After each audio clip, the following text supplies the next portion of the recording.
First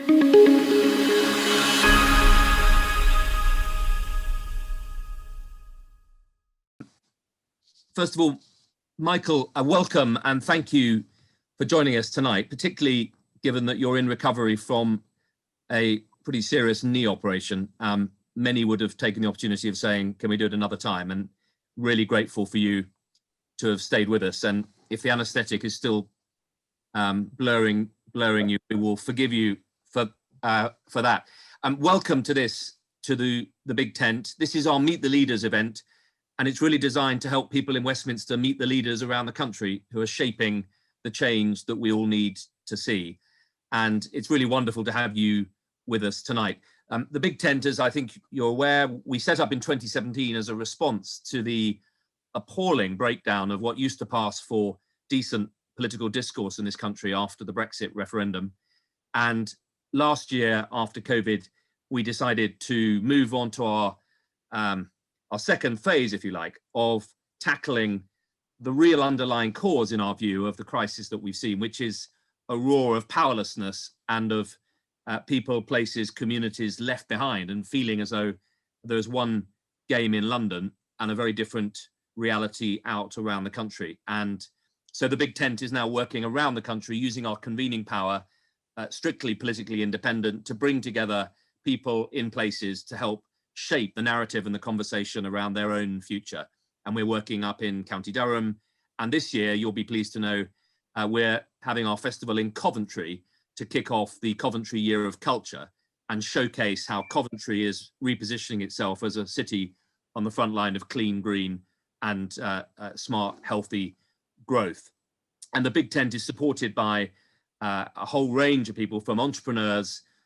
Many of our patrons are people who, like you, have built their own businesses and believe that politics needs to capture again some of that spirit of enterprise and innovation and that spirit of making things possible that politics quite often seems to have lost its way. And I was looking earlier at your report, No Stone Unturned, and the quote you had at the beginning from Joe Chamberlain. I think Joe Chamberlain and yourself embody the spirit of the Big Tent probably better than anyone else in politics at the moment. So that's us.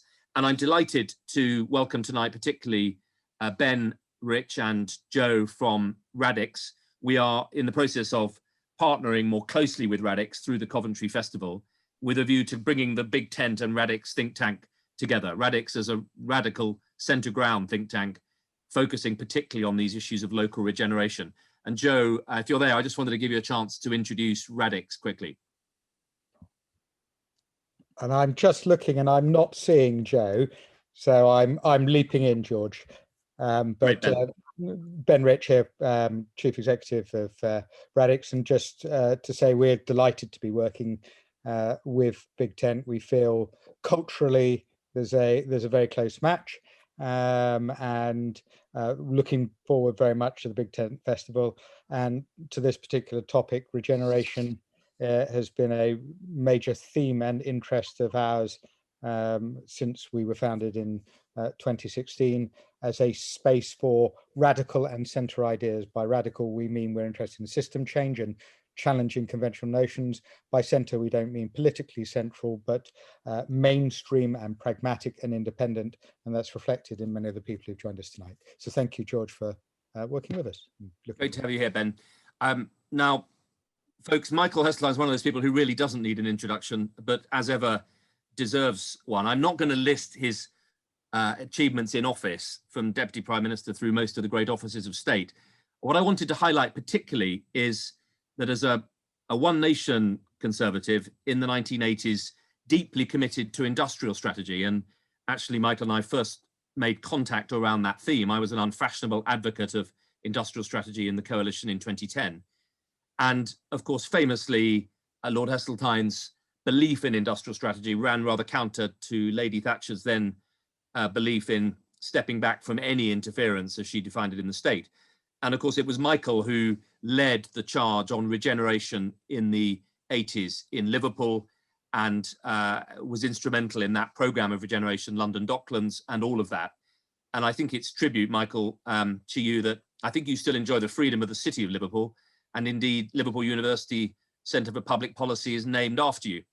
And for those of you who haven't read Michael's report in 2010, No Stone Left Unturned, it was and remains, I think, the defining text on the great challenge of regeneration in the UK.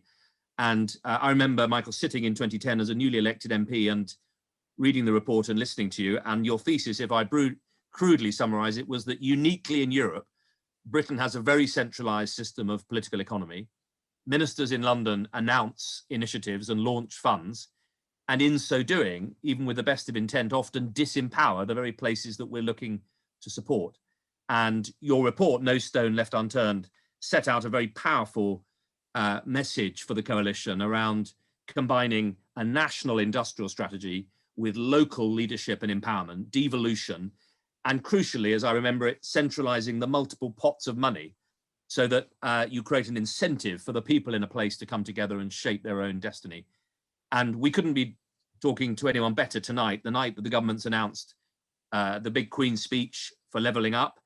And we are working around the country trying to help places think about how they can help themselves to level up. And I wanted really to pose two questions, Michael, to kick off and give you a chance to share your thoughts on. One is, and they're obvious enough, obviously, but one is, if the real challenge is, as I suspect we all agree, disempowerment, that actually it's the lack of control over destiny, even the lack of belief that there is a possibility of control of destiny that has held so many of the post-industrial communities back.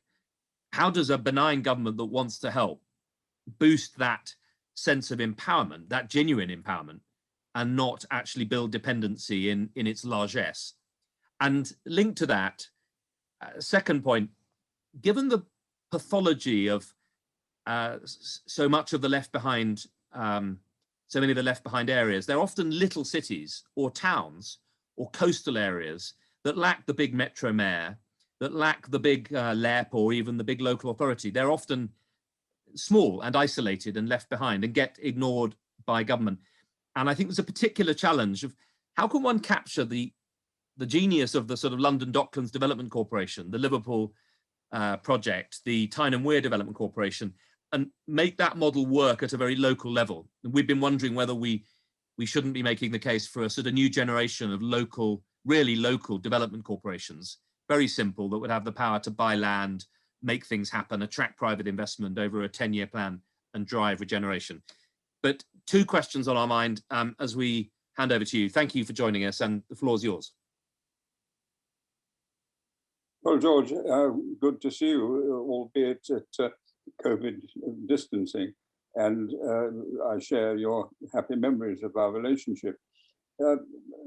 I suppose I first became involved in the problems that the British economy faces when, in 1968, a report by Mr.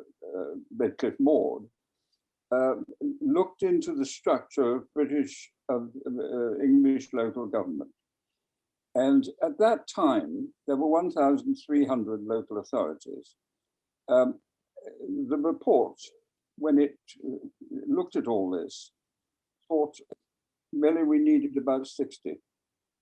Now, I was working for Peter Walker, the Conservative cabinet minister.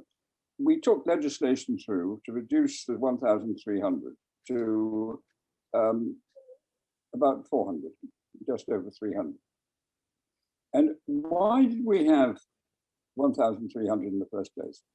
And it's not rocket science. But if you look backwards, the only means of transportation for most people was foot or horse. So you needed authorities that were very close, because that's the only way there could be any effective administration and effective communication. But by the time that the car and the telephone and modern technology had arrived in the 1960s, then, of course, a totally different world existed. And what Redcliffe Maud did was to say, well, what in the modern world what sort of pattern do we want? He had to face another problem, that in a historic evolution of local government, there were two tiers, sometimes more, but there certainly were two tiers. In the counties, you had county councils, and they were divided into district councils. So immediately you had different centers of power, different political parties in charge, all that sort of thing. Anyway, Redcliffe Moore, the key recommendation to remember is about 60 unitary authorities. The other thing that I think I would recommend that people think about is the structure of Whitehall. Well, everybody knows basically about the structure of Whitehall. There's a Secretary of State for Home Affairs. There's a Secretary of State for Transport. There's a Secretary of State for the Environment. There's a Secretary of State for Housing. And you go on and on, a Secretary of State for Education. And these are the prizes of the political process. If you go into politics and you want to climb the ladder and exercise influence, make a difference, this is where you want to be. You are effectively a functional minister thinking about those particular subjects. So if someone comes along and says, look, we think we should devolve some of these powers that are yours, your first reaction is not over on my watch, you're not, because this is my career. And anyway, they'll muck it up because they're unreliable and they can't be trusted and they don't know what they're doing. So I know best. I've got my officials who, of course, agree with me because their jobs as well are centered upon this functional process. So when you then get down to the other side of the coin, who actually wants power devolved? Well, the councillors will all say yes, providing it is to them as councillors. And of course, you've often got 60, 70, 80 councillors in a council. So if someone offers them more power and more money, of course, they'll say it. Yes. But if you say to them, look, we think we need effective leadership before we give this money. You need someone in charge, someone who can drive the changes that are necessary. They say, what do you mean? What's going to happen to me? As you mentioned, a local mayor, they say, oh, no, I don't think that's what we've got in mind, because that mayor is going to be really important, much more important than us. The local MPs, well, they, of course, have a career fixed on the idea they're going to get to Westminster and climb the ladder to a functional department. And they know that a local mayor is going to be a bigger fish in the sea than they are locally. So they don't immediately lap up the idea of creating a more dynamic, accountable force. We are unique in the advanced economy of the world in having this pattern of functional decision-making and very little authority at a local level. Practically all advanced economies have mayors, and mayors are directly elected by the local people in an electorate that broadly reflects an economic entity.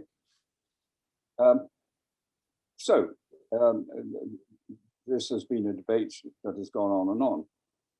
My second experience is, as you mentioned, the London Docklands. Now, in the early post-war period, in order to cope with the new housing and the slum conditions, we built new towns. And there was a new town commission and there were individual new towns. And they, of course, had a committee which ran them, someone in charge. And they were full of resource, they could get things done. But of course, that had the effect of bleeding people away from parts of the urban area. And who got bled away most? People who are living, younger people living in slum conditions in local authority dominated areas. No new housing to buy, they wanted to own their own home. And so the opportunity to leave behind the depressing areas and go to the new homes and new opportunities of the new towns was very real. I took over responsibility in 1979 for 6,000 acres of derelict land in the east of London, within a stone's throw of some of the most prosperous parts of the United Kingdom. Why was it derelict? Derelict because no new housing in the private sector had been built, and large parts of the public sector, utilities, had moved to new investment areas, leaving vast, toxic, wasting areas. And I was faced with a very simple choice. I could have just said, okay, well, time will tell, we'll see what happens. But I wasn't prepared to do that. So I went to the Prime Minister, you rightly said the non-interventionist Prime Minister, and put to her the most interventionist strategy that you could devise. And Keith Joseph and Geoffrey Howe, Chancellor and the sort of intellectual guru of the right of the Tory party, opposed me in front of Margaret, and Margaret found for me. So I took over the 6,000 acres. Civil servants didn't like it because they saw themselves as friends of local government, and this was an intrusion into the powers of local government. So they said, well, look, Secretary of State, this is fantastic personal achievement of yours, but of course the problem is it will need hybrid legislation. And Secretary of State, you and I all know that you'll never get it through the House of Commons in any timescale that makes any sense. So I said, okay, where's the second worst place in the country? And they said, Liverpool. I said, right, give me general legislation and the ability to designate deprived areas. And the first two will be London and Liverpool. And what did I create? I created corporations which were very like the new town corporations. And what did they have? They had land assembly powers, they had budgets, they had planning powers, and above all else, they had somebody in charge.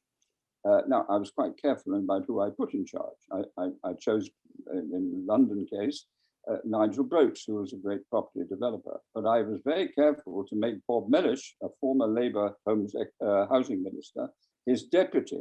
And I put all the local authority leaders on the board, but I left them in a minority by bringing in private sector people.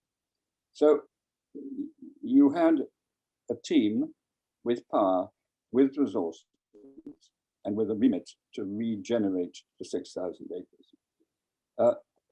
Liverpool, exactly the same story.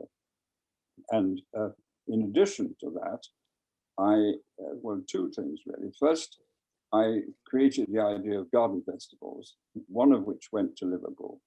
And that was an idea from the continent after the war, where they had so much bomb damaged urban area that they needed to get it back into the marketplace. And it was in such a state that nobody would do that in the private sector. So they greened the bombed areas, turned them into mini nurseries and mini parks. And of course, the private sector then took over. So we did that in Liverpool at the same time. But I did something else as well. Peter Walker had, as Secretary of State for the Environment some years before, had introduced a thing called the derelict land grant. And the job was done. It was designed to get rid of the coal tips and the ore tips and clay tips and all the dereliction and detritus of extractive minerals. They'd gone by 79, but the grant was there within my gift. So I took it back into the urban areas. And but I laid down a condition to the local authorities. I said, this grant will be available for reclamation of derelict sites, but you will have to have a private sector partner who is prepared to do something with that land as we reclaim it. Up came the idea of a partnership between the public and private sectors, and the idea of gearing. For every pound of public money, I was going to get at least a pound of private money. In the case of Liverpool, I got £1.50. In the case of London, I got £10 private money. So from 1979, a new pattern of regeneration came to exist. I forward myself now to the 1990s, where I realized that we had success in regenerating derelict land. But what about the appalling social conditions of some of our, what can only be called slum areas? And I devised another scheme called City Challenge, which was based on a public-private partnership and consultation with local people, but competition between local authorities. I said to 30 local authorities, they're virtually all Labour, look, I've got 10 packets of cash. It was £35 million over 5 years, I think 7 million a year. And you can compete for one of these packages. Well, it was very controversial because it meant that there were going to be a lot of losers. And so there were. But the results had two effects. First of all, that the local authorities who won went to the local people, both the people living there and to the private sector in the area. And they said, look, if we're going to get this 35 million pounds, we've got to pull our fingers out. And they did. And it worked. So it showed that competition and public-private partnership with an effective leadership team, because I insisted somebody was put in charge of their new plan and had the powers to implement. The second consequence is that the local authorities who lost, once they got it off their chests, rushed to find out how the others had won. And the second time round, the standards were incomparably better. The next and last phase I have to talk about is, of course, the coming of the mayors. Now, in truth, this has been a slow process. Tony Blair was responsible for producing the London mayor, and that was a very sensible step forward. But my report, No Stone Unturned, referred to the concept of mayors in the local authority areas representing the defined markets that were self-evident. Manchester's a market, Liverpool's a market, Tyneside, Teesside, these are definable economic markets. And George Osborne and David Cameron liked the idea, and they started with, well, the first of the mayors was actually the Liverpool City Mayor, Joe Anderson. But the big metro mayors, the first of them was Manchester, because Manchester, under the leadership of a very able civil servant, Howard Bernstein, had actually produced a very serious attempt to create a mastermind for Greater Manchester. Anyway, there are now 8 or 9 of these metro mayors. And the theory is that they would get more powers. They were promised more powers in the manifesto, which this government was elected. The truth is that the devolution agenda has run out of steam, that we are back with announcements now, which are functional announcements. Every time you hear about a new housing business, a new planning business, or a new education initiative, it's all the central government department producing what it and its civil servants believe to be the solution. What is missing is any attempt to get a strategic assessment on the basis of the local economy as to what is needed, the SWOT analysis of the private sector, strengths, weaknesses, opportunities, threats. And to me, it's deeply disappointing that the COVID crisis has completely evaporated the enthusiasm for this, which in my view, particularly in a post-Brexit world, is even more important than it was before Brexit. But there we are. And as I say, today's Queen's speech, I see no sign of the evolution of powers, the mobilization of the strengths of this country, depending on what the real problems locally are. Michael, thank you. Well, there's a tour de force. We've covered all the key points of this story. And I'd just make this observation that we're very good in Westminster at reinventing the wheel when it doesn't need reinventing. And quite a lot of what you've said, it seems to me, applies now. And so I want to ask Chairman's prerogative, first question. Do you think, I mean, I think broadly there's a lot of agreement in the big tent of your thesis that in the end, local unity, single budgets, bit of competition, and playing to the strengths of each area is the fundamental key, and to provide leadership locally. It's worked at scale, Liverpool, London, the metro areas. Do you think it could work at a smaller level, one down, if one thinks about, you know, the places like, say, Grimsby or Stoke, or I don't want to get too parochial, but in my constituency, a town called Watton, which is, you know, it's sort of 10,000 people, and its heyday was in 1956, and it's wondering where the A11 is, let alone where the 21st century is. And some of these towns, I call them tumbleweed towns. They're really one street charity shops. They're really struggling.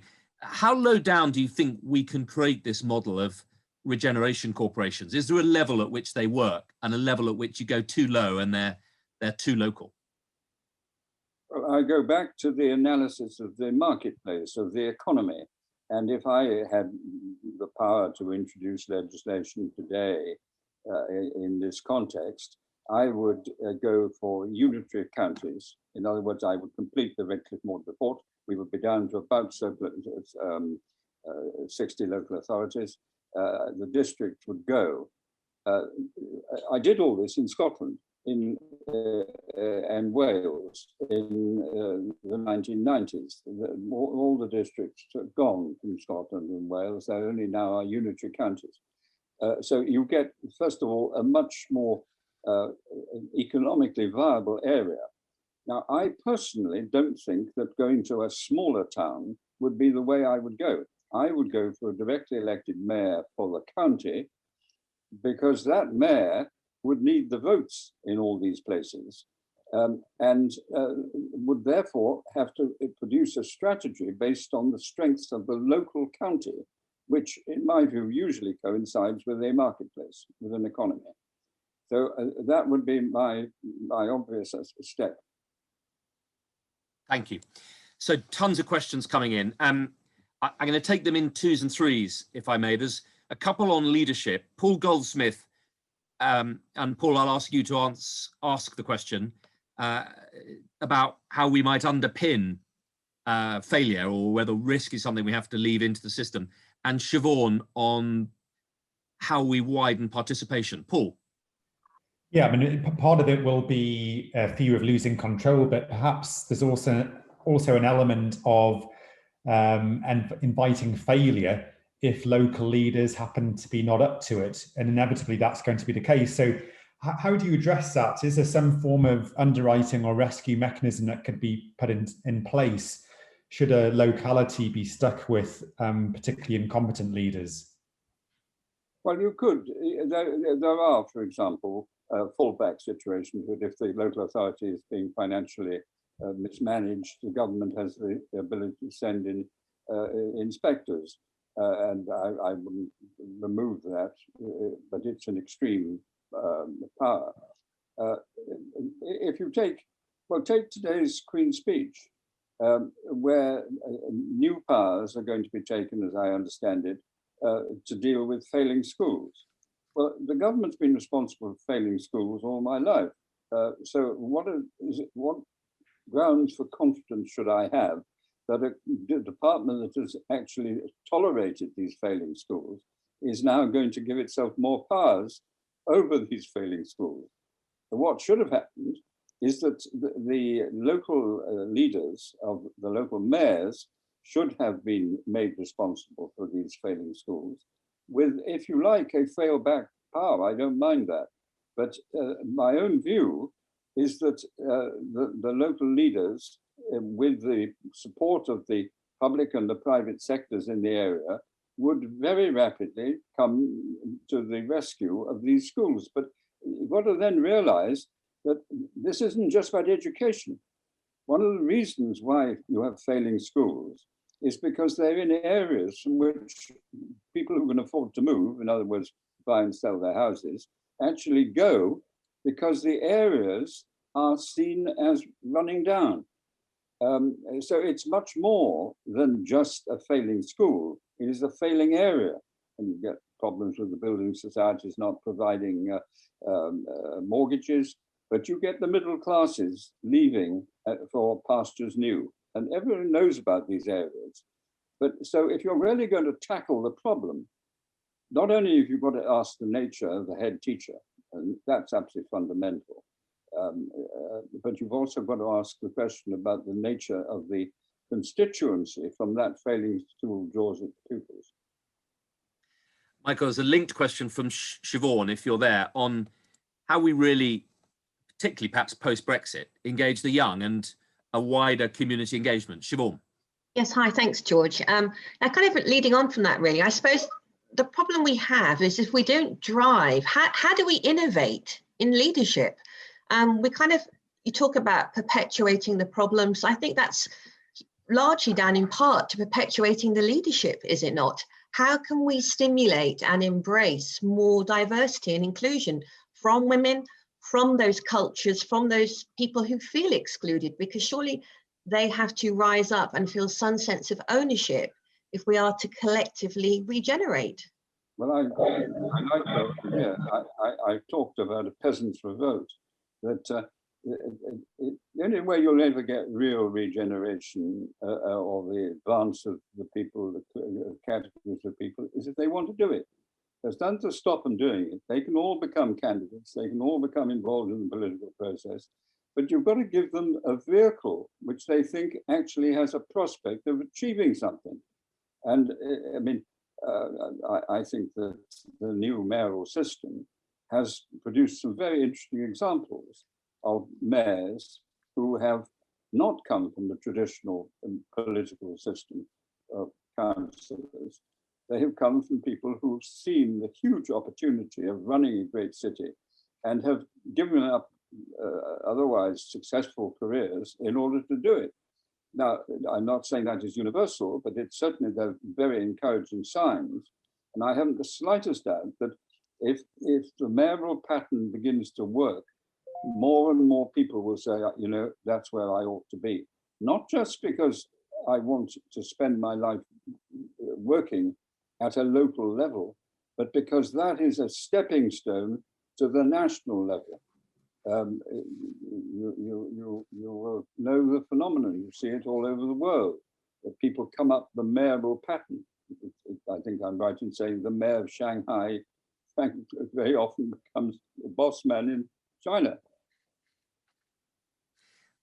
Michael, I can't help but share, for those of you who haven't seen No Stone Unturned, it's a brilliant report. And inside is Joe Chamberlain, a great hero of this whole agenda. And I've just discovered the quote, which, as I find myself wondering if I wouldn't rather be Mayor of East Anglia than MP, it seems very timely. He says, unless I can secure for the nation results similar to those which have followed the adoption of my policy in Birmingham, the great municipal reformer, of course, it will have been a sorry exchange to give up the town council for the cabinet.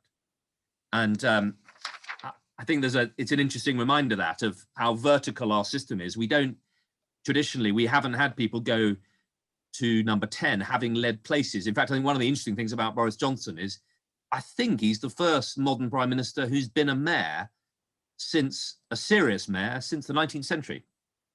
It's an interesting point. Can I we've got two questions about the role of business, Michael, in local government. Mark Breton asking that, you know, the government's decided to do the levelling up through giving money direct to local authorities. And how does business get a voice in this? And Jeremy Dodd, a question about the role of SMEs. And I know you're passionate, Michael, as someone who's founded businesses, about getting that voice in. So Mark, are you there?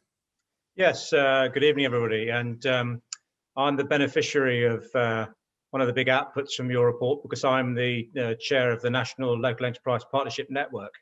And I've got a number of my colleagues I can see in the audience this evening. I'm really very interested to get your perspective on the impact of this policy shift to rechannel local major grant funding through local authorities rather than through LEPs.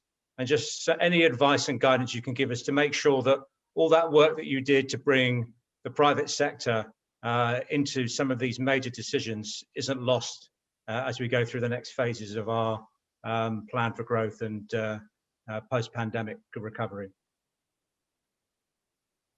Well, I think you're right to be concerned, because I know that all the work I did with that agenda in mind has been overturned by government after government when I left office.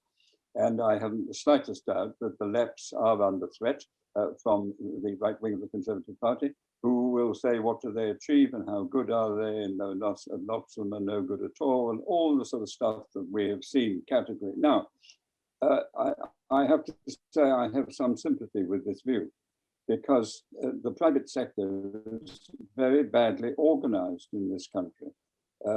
First of all, there are competing organizations. There's the CBI, there's the Chamber of Commerce, there's the Engineering Employees Federation, Federation of Small Businesses. And if you add them all together, they represent about 20% of the businesses in any community. If you go to Germany or France, where they have public law status, there is a compulsory membership of the local chamber, which means that they're hugely resourceful, very, very rich, and they provide incredible service support, particularly in exports, for the local industrial community that they serve. That's the first observation, that the present structure of the private sector doesn't give great credibility to someone saying we represent the private sector. And I think also, and again I have to say it, I think there's a temptation for people in that world to feel that they are supportive of the general situation. They don't want to block the boat, they don't want to cause too much trouble. Whereas the truth is that you have, if they are in politics, you have to stick your neck out and say things and believe things if you're going to get results. Now, I started off by creating business links, which were designed to have the same sort of effect in the 90s. They lasted until the present Conservative government got rid of them, and they replaced them with local enterprise partnerships. The local enterprise partnerships, in my view, were a sort of fig leaf. The idea was they'll just be 3 men and a boy, and they won't cost anything, they won't do any harm, and at least we can say we gave the private sector some role in the game. I was, of course, totally cynical about this exercise, and therefore, when I was acting as a consultant for government, we built up the local enterprise partnerships into much more powerful units. But I have to say that the inherent weakness of the private sector is still there. But what I do believe, and I think this is probably something that is open for discussion, is that if you're going to have a bidding process locally led by a mayor, then the public sector and democracy are going to be the ruling determinants. So it has to be. Any sensible mayor would actually involve the private sector in the process of decision making. Wouldn't tell them that they've got control, but after all, they create a huge proportion of the wealth and the jobs and all that. So they would be involved. Where you get a situation that they're not involved, well, the only alternative to my way of dealing with it is to let the electorate sort it out, which is quite a short-term, painful way. But my experience of the mayors so far is that they have become much less party political. That's one of the consequences of having one person with a big electorate as opposed to lots of small councillors with small electorates. Is that you have to appeal to a much wider audience, and therefore you have to embrace the public sector, the universities, the private sector. And I'm sure that is the likely emerging development of the mayoral system. Michael, there's a question from Xander Woolcombe, I don't know if Xander, you're there, observing that Hartlepool is the most extraordinary validation in a way of this model, a Conservative mayor, Ben Houchen, with a sort of very powerful vision, I mean, very powerful advocacy of exactly what you're setting out. And Xander, are you there? Interesting question. Yeah. About this is the Michael approach and whether it's the future. Yeah, I think you asked that question better than I could, George, but I just would be interested, Michael, in what your thoughts are on the extent to which Hartlepool and the success in the Northeast, crumbling of the Red Wall, can be linked to a lot of the things that you've been talking about for a very long time, or whether it's not that at all, or what the opportunities are there. Well, I'm glad you've asked me this question, because this particular area is one where I did a report for Sajid Javid, who was Industry Secretary, when the steelworks collapsed. And I produced a report called Opportunities Unlimited, because I must be frank, I didn't know Tees Valley. I went there expecting dark satanic mills and yesterday's legacies, and I was amazed by the potential of the area. And in the middle of it, there was this sleeping giant of yesteryear, the steelworks. I fought one of the most bitter battles I fought in political life. The Treasury, the instinct of the Treasury, was to sell off bits of the site to pay the debts. I said, people who've got debts to this thing are responsible, and they're not going to get near my money. So I was determined to create a development corporation. And Greg Clark, for whom I worked at the time, very sensibly made it a mayoral development corporation. And then, so the groundwork is one which I so strongly like and admire. Ben Houghton undoubtedly has proved an extremely effective mayor. And the way in which he's gone about using the new powers of the Development Corporation and attracting evidence as to how bipartisan he is, doing things that need to be done, achieving results, that spins off into Hartlepool, although Hartlepool is not part of the Development Corporation, but it's just alongside it. So I haven't the slightest doubt that the combination of what we did under David Cameron in setting the scene, and the way in which Ben Houghton has come in and taken huge advantage of it, was part of persuading people that a Conservative mayor in those circumstances was not going to spend their life complaining and saying what's wrong. They were actually going to do something and get it right. Michael, I can't help resist asking you about finance and local government and incentives, because you was the revising Secretary of State for the Environment that sorted out the poll tax and put in place council tax.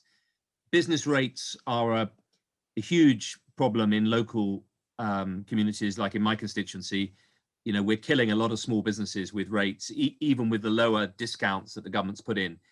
How radical do you think we could and should be? I mean, to me, if you create the incentives so that a place can keep more of the proceeds of growth, and by the way, keep more of the savings from deficit reduction, in the end, if those incentives are clear enough, people will rally and drive growth. But the Treasury institutionally, I don't mean Sajid Javid, I mean institutionally, the Treasury seems to have quite a deep aversion to giving places freedom over their own finance. Any reflections on how we might change that? Well, in the report I did, I think for No Stone Unturned, I listed areas where there could be potential of local cash, tourist tax, hotel tax, these sorts of things. But I'm wary of simple reforms of the business rating system. First of all, it produces a lot of money. Secondly, it produces money in areas of wealthy character, and therefore there has to be an adjustment to reflect poorer areas who don't get as much. And so it's a very complex thing to change. And my whole approach was to do the art of the possible, and that was to concentrate on the capital budgets. And what I would have done, and what George Osborne did do, but which has now been undone, is to take a large part of the capital budgets of housing, transport, education, put them into one pot, and let the local authority, the mayors, bid into that pot. Now that worked extremely well. It was a sizable sum of money. but it's now gone back to the old departmental allocation. Yeah, fascinating. Thank you. And Martin Drummond, very interesting question about how COVID might change the way we work and therefore create opportunities as well. Martin.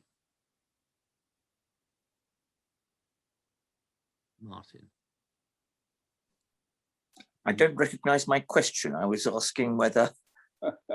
Oh, sorry. Over to you, Martin. Okay. I grew up in Upminster in the eastern extremity of the capital and saw Docklands and later the site of the Millennium Dome given over to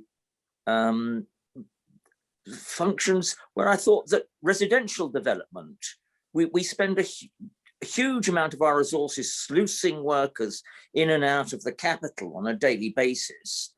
And our cities are so large, why can we not, was it ever considered a possibility that housing could go closer to the centre of London?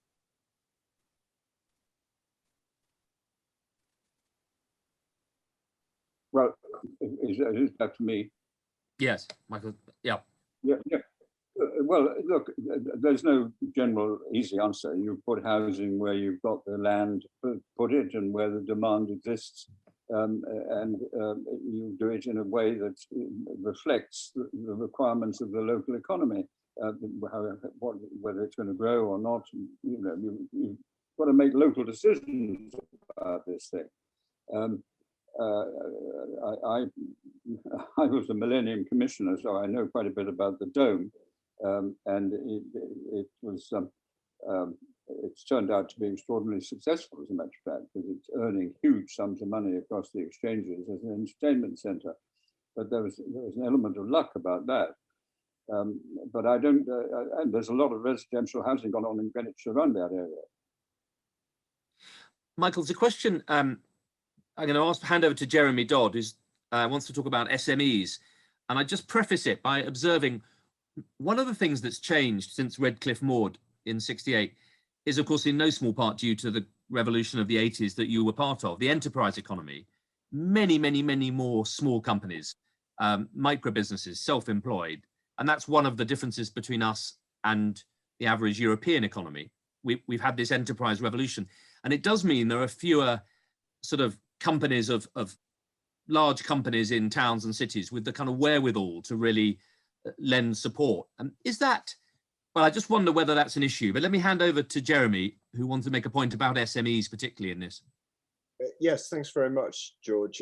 First of all, though, I'd just like to say I've worked in regeneration in my previous career, and I've worked on the Greenwich Peninsula and indeed in Liverpool and in Manchester, and the quality of good leadership is, to support what Michael said, I think has made those developments work in the way that they do.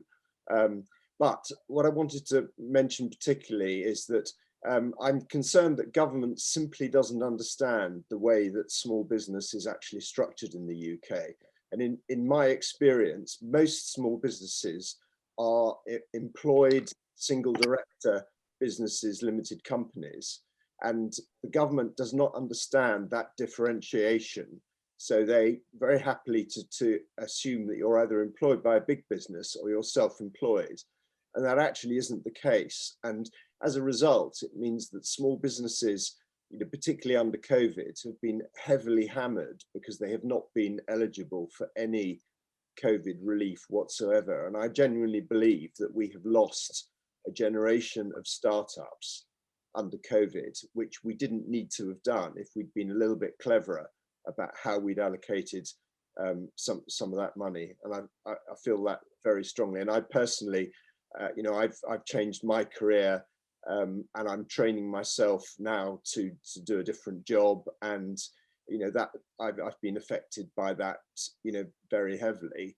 And I think it's something that government genuinely doesn't understand. And even in the census, the option to actually answer that question properly was not made, and I find that quite upsetting. And I, as a small business, I operate with my workshop next to the house. I sell online, and I'd love to have a high street shop, but I need to be effectively subsidized to do that. I'm not going to pay massive business rate. I'm just not. And I think government has to accept that that is the only way to level up, is to manage the costs for business so that the center of towns remains as a business, central business district, and small businesses are allowed to exist in it, which currently isn't the case.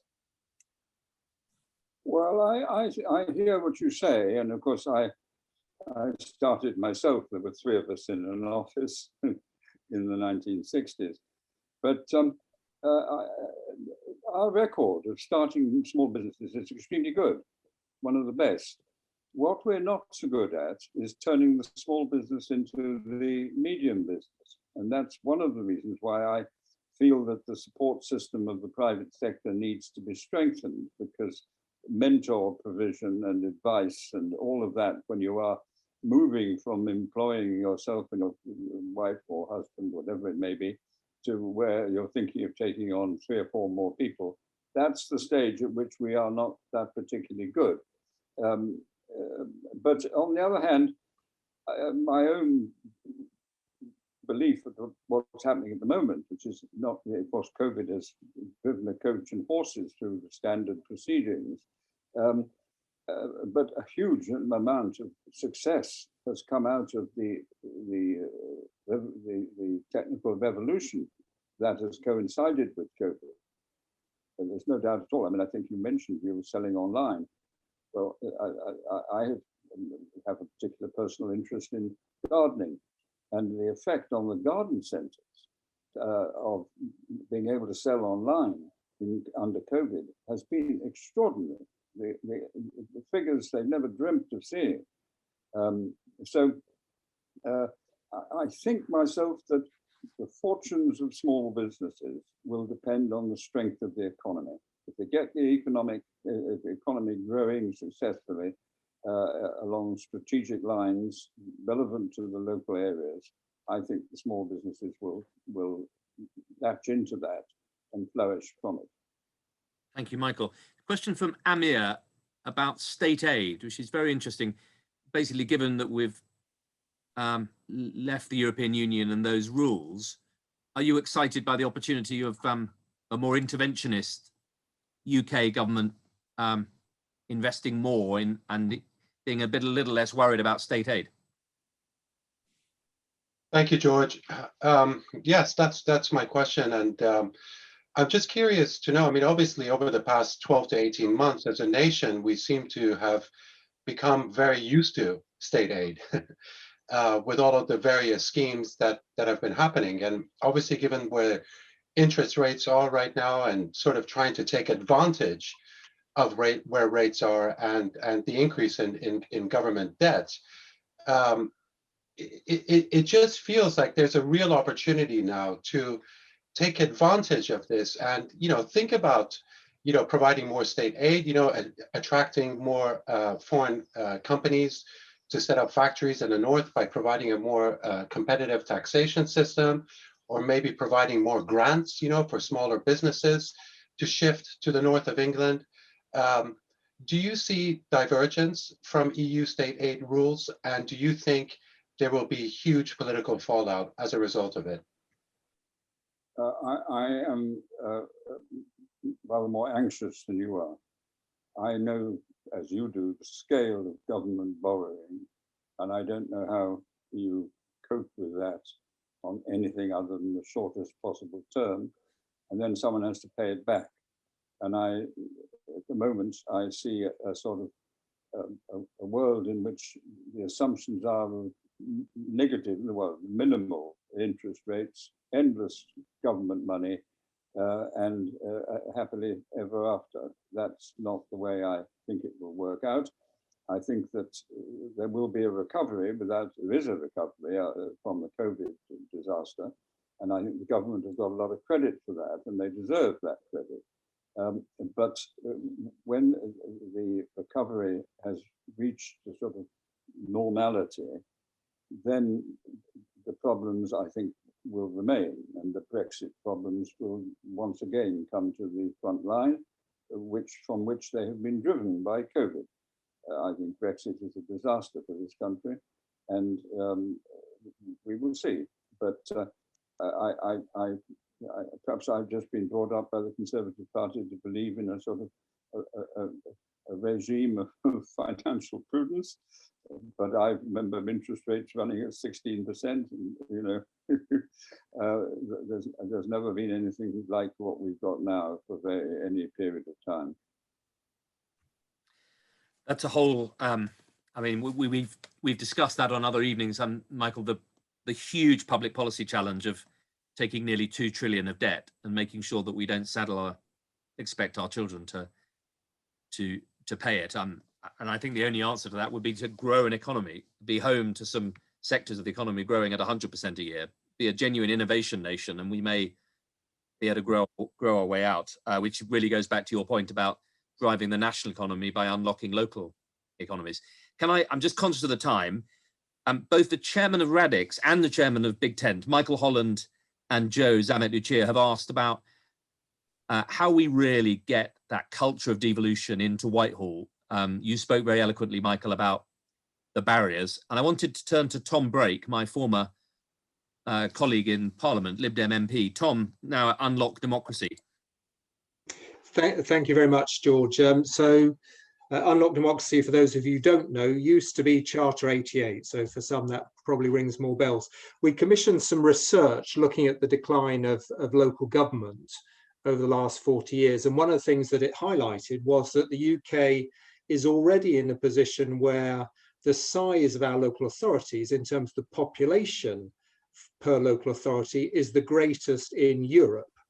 So I wanted to understand from Michael Heseltine why reducing the size of or the number of our local authorities still further would actually deliver in terms of a devolutionary sort of boost, when many of our other European countries who have many more local authorities seem to be more successful at devolving than we are. Well, I think you've got to look at the nature of the authorities and the powers that they've got. What I'm talking about is having, if you like, a sort of mother economy covering the relevant area. Self-evidently, Greater Manchester is an economy. Nobody disputes that. Alongside it, Greater Liverpool is an economy.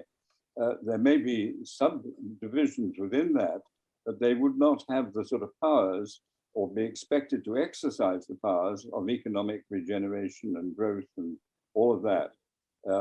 So I think the answer to your question is that in terms of international comparisons, our mother economies are relatively powerless compared with those on an international scale.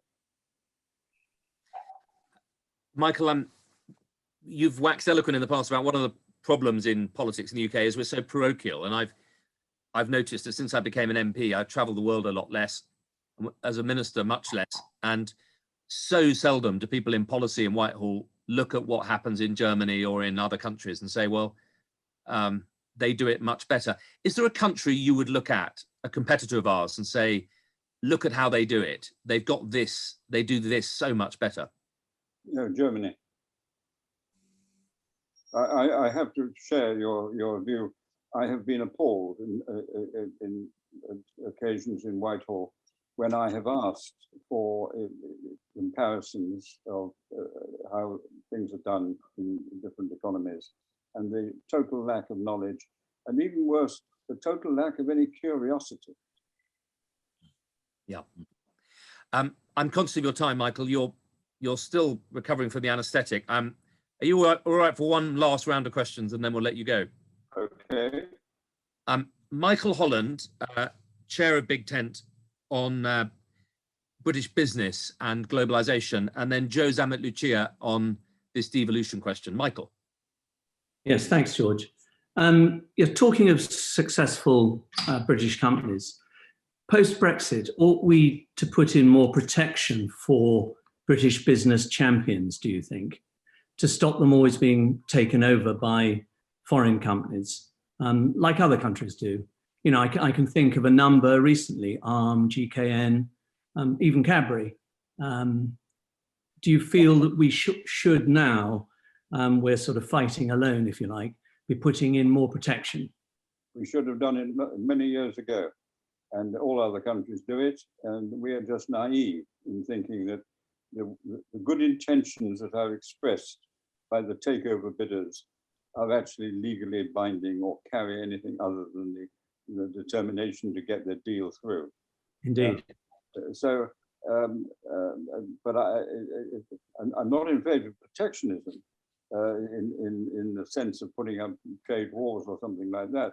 But I am deeply cynical of a situation where you run an economy, building up your companies with the prime objective of selling them to the highest bidder, which of course has the effect of the head office leaving the country, the big decisions being taken somewhere else, and who knows what. Do you think this government has any plans in that direction? Well, in recent years, under Greg Clark and when Theresa May was there were the signs that the worm was beginning to turn. And there are some very difficult issues now being addressed inside government about industries which are tottering on the brink. Again, you've got the COVID recovery money, which must be a serious support for quite a lot of companies. What's going to happen when that goes is anybody's guess. But I think that the effect of COVID and the effect of Brexit will become much clearer when we get back, in quotes, to normality. Thanks. Folks, I'm going to give Joe Zammit the last question, but then let Lord Heseltine go. But I think we should stay, those of us who want to, and carry on the conversation for 15 or 20 minutes. Joe, last question to you. Thank you, George. Lord Heseltine, you very clearly expressed when we started out how everybody is against devolution because of their own position and their own career prospects. Is there any realistic prospect of changing that? It seems to me very structurally embedded. And if so, how would you go about it? Or should local areas just accept the fact that it's not going to happen and stop waiting for it and start doing stuff themselves within the powers that they have? I now take a more optimistic view, because you have got a situation where two critically important local economies, Tees Valley and the West Midlands, have got directly elected mayors who have become directly elected mayors because they've done a very good job. Andy Street in the West Midlands and Ben Hooch in Tees Valley. And I don't think that the Conservatives can hang them out to dry. The commitment of the manifesto is clear, that they'll all be given the powers equivalent to Manchester. Well, it hasn't happened, but that commitment is there. And I would be surprised if you don't see the mayors themselves beginning to ask some pretty trenchant questions. But I think the other thing that will happen is that now 10 or something of these mayoral authorities are Labour controlled. And I haven't the slightest doubt that the Labour Party will use this as a very potent piece of their armoury in the recovery that they're going to try and make. Whether they can make it or not, I cannot foresee, but I'm sure that either because the leadership believes it or because the elected mayors will make them do it, you're going to see a Labour movement increasingly support elected mayors. The question is whether they will add to that. First of all, there are 3 or 4 economies that need, as equivalent to what we've got. There's Nottingham, Derby, there's the Solent, Southampton, Portsmouth, South Hampshire, perhaps Plymouth, which ought to have mayoral authorities on the present pattern. But what about the unitary counties? There are now quite a lot of unitary counties. There could be more. And my guess is there will be more. And will they become mayoral authorities? In my view, they should become mayoral authorities. So I think that although the government seems to be indifferent to the need to exploit this opportunity, and it's a huge opportunity. I think that events will push them in that direction, and the Labour Party will be a central part of those events. Michael, thank you. I'm tempted to ask you whether you think we can keep Scotland in the United Kingdom, but that is a whole other discussion. We should let you go for a well-earned cocktail. Thank you so much for your time and for your leadership and continuing leadership. From my very basic mathematics, I think you must be in your 80s. And one of the inspiring things is that at an time when the generations in this country have really grown quite far apart through Brexit and other things, to see you still fighting for the future and for growth and opportunity and for prosperity and for the next generation is very inspiring. And so thank you on behalf of us all. And I hope that you'll be with us in spirit, if not in person, at our festival in Coventry, where we're going to take this whole debate right out onto the ground in the West Midlands and host a conversation about how that great city, which has led this country in recovering from the war and in the Industrial Revolution, might help to lead in this next fourth Industrial Revolution. Thank you for your time. Folks, please don't feel you need to go. I'll stay and let's carry on if we want to, but perhaps you can just show your appreciation for Michael. Thank you very much, Michael, for your time. Thank you very much indeed. Very kind of you. Thank you. Thank you. Wonderful. Thank you. Thank you very much. Excellent. Brilliant. So folks, that was rather a privilege. I haven't been able to take all the questions. I don't know how many of us there are. We're about 50 still. Should I just thought there's such an energy flowing in this conversation that we shouldn't just shut off at 7. Shall I, let me just pick up some of the other, there was a question that I hadn't got to about how we really drive local democracy from, I'm scrolling, who was it? It was one of our colleagues up in the Northwest LEP. Help me, who was it? Is there anyone from one of the LEPs in the Northwest with us? I'm here from one of the LEPs, it's Joe Lappin, but I didn't ask about democracy. I asked about translating the plan for growth from national to local level. And given the demise of local industrial strategies, how is that going to happen? That's a great question. Joe, can I turn it around? Just genuinely to ask you, given your role, how you think it should happen? Well, I clearly would say this, wouldn't I, George? But I actually think that the LEPs locally should translate the National Plan for Growth into local plans for growth. Building on all the things that Lord Heseltine has said, it's about local intelligence, it's about understanding where you've absolutely got capability and capacity, it's about mobilising all of the leadership to make things happen. So for me, I think LEPs are in that sort of perfect place, operating between both the public and the private sector to make big things happen. Yeah, it's a very interesting question, this about LEPs. And we had CJ on, who is chairman of my local LEP, Norfolk and Suffolk. And CJ won't mind me saying this because she's heard me say it elsewhere, that our LEP, she's doing her best to turn this around. But I was a supporter, but our LEP has gone from being local enterprising and a partnership to being a sort of delivery arm of big government, really. It's become the sort of end of the government pipe where dollops of money get launched and announced. And it's not really what Michael's been talking about, that kind of powerful, empowered convening force, if you like, the local company, the corporate voice, the corporation of regeneration development. And to me, that's what they really should be. Have we got anyone else here on LEP boards or? Yes. Yeah. I asked the question of Michael. I was chairman of the Sheffield City region at the start in 2010.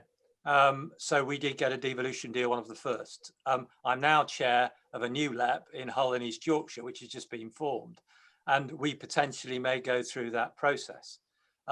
I suppose the concern is that government continually blows hot and cold, very similar to the question that Mark raised, hot and cold as to the real value of LEPs.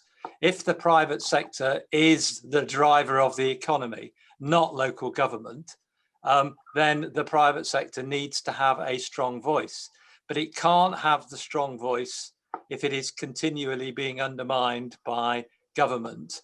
And Michael did say at a LEP chairs meeting, in fact, interestingly enough, he had a go at Andy Street, who was moaning about not being able, as the LEP chairman of Birmingham, Andy was moaning about not being able to have enough influence. And Michael had a real go at him at that meeting about you need to step up. And he obviously took his words to heart, because he has done.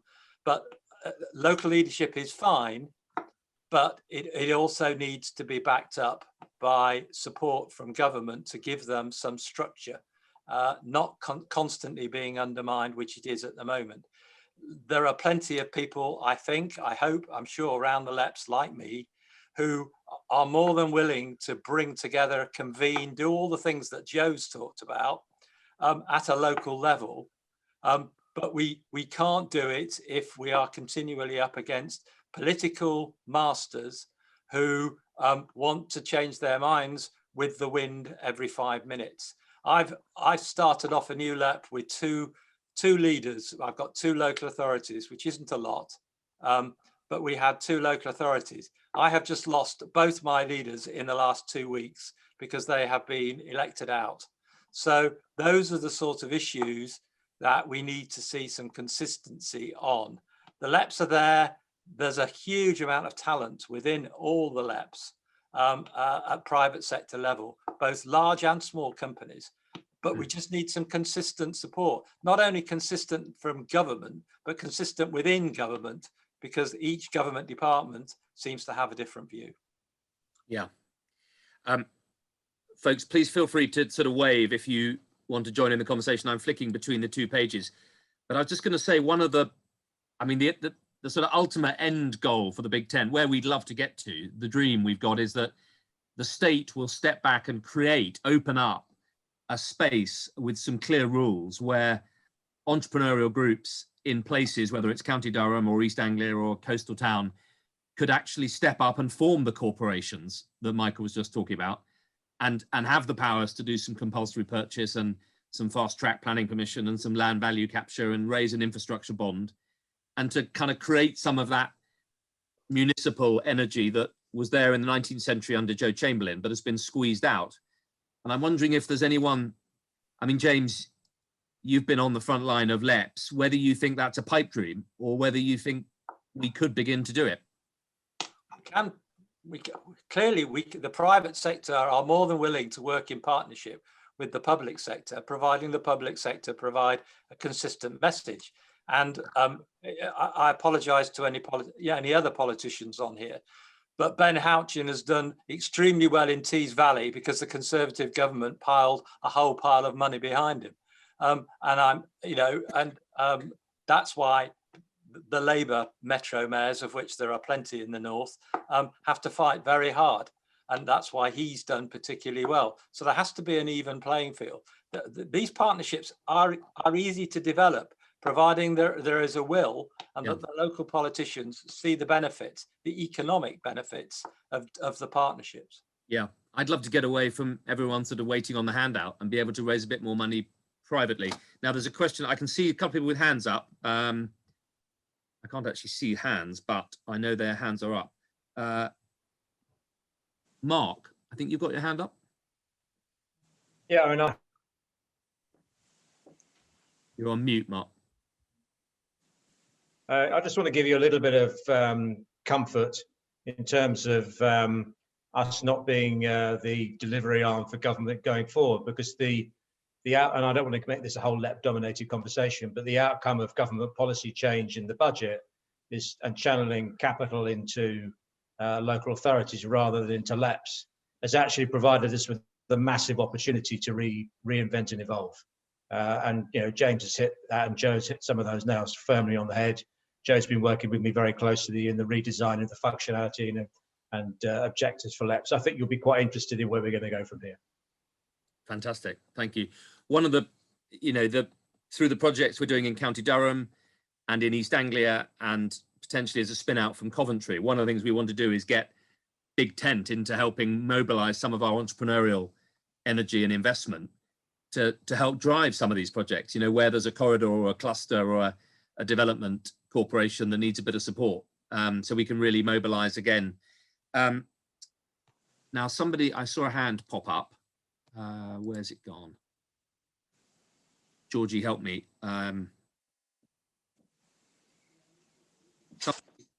Just shout, please, if you're, I think we're now at the conversation level. Jacob Gibson has his hand up. Jacob. Thank you.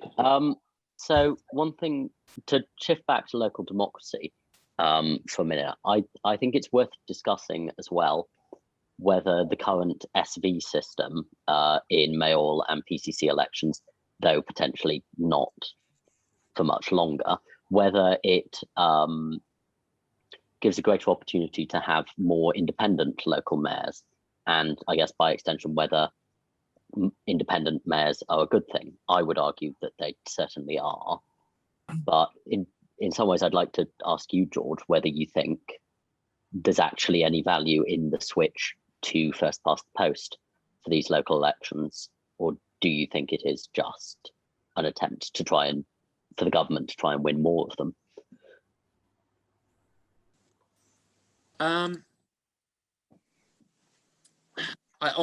not sure there's a really coherent view on this at all. I think what we're going to see after last week, I think, and I hope, is the government recognizing that the mayoral, even if for quite narrow partisan reasons, but I think it's the right thing anyway, the success of Ben Houchen, I think the government is going to start to think, let's empower and create some more mayors around the country to drive that kind of change. And I think that's a good thing. And I think that inexorably, mayors will tend to become, as Michael Heseltine was saying, rather more cross-party.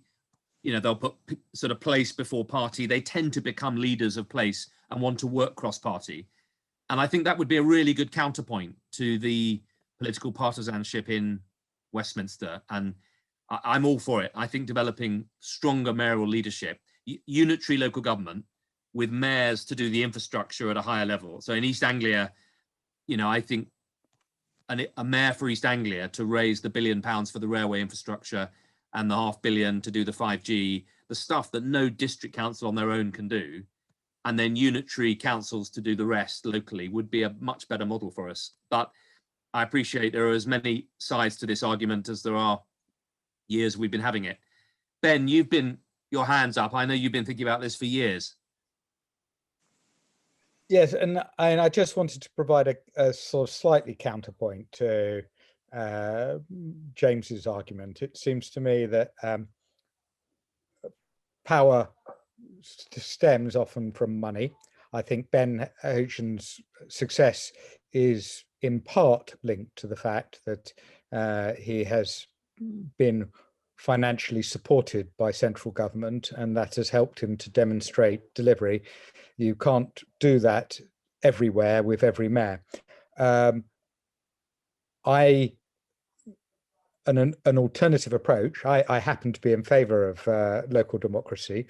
If you empower your local government with the ability to actually raise their own money and make their own decisions and make different decisions and come to different conclusions, then we can judge them and kick them out if we don't like them. I'm concerned by the idea that somehow if you take democracy out of the process, it all gets right. Actually, decision-making has got to be linked to the ability to pay for it. And if you're going to give local authorities more power to raise money, then they better be accountable for it. And that means at the ballot box. Yeah, interesting. Nigel, I think you've got your hand up. For some reason I can't see, forgive me, but I'm Over to you, Nigel. Thank you. Just a couple of quick observations, really, and it builds on the points that Joe, James and Mark have raised about the kind of environment within which local enterprise partnerships work. Having worked in a UDC, a URC, City Challenge and a whole range of other things, and now LEPS, the one thing that I've found over the last 25 years is the ability to drive and to focus activity with a neutral front door. We're not driven by a political mandate specifically. We can look at how you can support communities and places, how you can bring businesses together in a way that drives investment into places. And that's something that we desperately need in a post-pandemic, post-Brexit landscape. And places that generate a return to be able to enable them to drive more exchequer return. You know, I work in Oxfordshire. We've got a strong economy. We will bounce back pretty well, I am sure. But we can generate more wealth for UK PLC if we can advocate in that way. We already work really strongly across partnerships. We don't stick to our boundaries. We work with economies that function, automotive, aerospace, you know, space and satellite, a whole range of things. And I think it's just about utilizing the existing structures that we have. Let's not reinvent the wheel again. Michael was talking about the kind of UDC history. Many of us have got powers we can flex now. I know my articles will allow me to acquire land. They will allow me to trade. We just need that flexibility, and then to work with our democratically elected partners locally. And we do that already. So I think there's a mechanism there. And from an advocacy point of view, I think some of that messaging through yourself and your organisation about the value of that partnership that exists, not about necessarily individual places, could be really quite powerful. Yeah, I'm really conscious we could go on all night, and quite a lot of people. Sorry, James, you have been very patient, I know. Go on. No worries. Thanks, George. I'm interested in your perspective on this. There's been a lot of talk about the sort of dynamics between the public sector and the private sector, central, local, et cetera, et cetera. But conspicuous by its absence has been any conversation about the third sector or the charity sector, which can and is playing an enormous part in holding up the country during a pandemic, but doesn't seem to be part of the conversation when it comes to how do we rebuild. You know, for me, it's the third leg of the stool that can be absolutely critical to the rebuild piece. So interested in people's perspective on that. Yeah, it's a really important point, and it is striking that, you know, although actually in my constituency as a local MP, I'm sure Tom had the same in local communities, the third sector is, as you say, the third leg, if not often the only leg. I mean, it's absolutely fundamental across the board, but particularly in skills, where, you know, today we had a big announcement on skills. It's very often charities like Break that take people out from care and help them to get into work. So it's really important point, and I think it's one we should pick up at our Coventry festival. I'm conscious that I don't want to end up sort of dragging you on into the night with just three of us. I think I should probably draw the line, and thank you all hugely. I hope you're getting enough material from us on what we're doing. I hope you can see the direction of travel, and that we're really focusing on these fundamental issues now about power and devolution and regeneration and renewal. And at Coventry on July the, help me, I always get the date wrong, Georgie, 9th and 10th, isn't it? Yeah, Friday. Yeah, Friday the 9th for the Leaders Summit and the 10th for the festival, Saturday the 10th. We're going back out on the ground as we did in Cambridge. Our next festival will be Saturday the 10th of July in Coventry. And if you want to come and join us, please do. Details will be coming thick and fast on the website. It'll be the first proper post-COVID event where we really gather leaders. It'll be the 100 most influential leaders in the Coventry cluster, ministers, MPs, and companies on the front line of clean growth, healthy growth, and cultural growth and digital arts and the economy. A fascinating cluster there. So come and join us, and it'll be a chance to actually get together in face-to-face rather than digitally. But thank you for your time tonight, and thank you for your support. And I'll see you in Coventry on Saturday, July the 10th. 10th. Thanks all. Thank you. Thank you. Thank you Wonderful. very much. Great stuff. Wonderful. Cheers. Thanks very much. Thank you.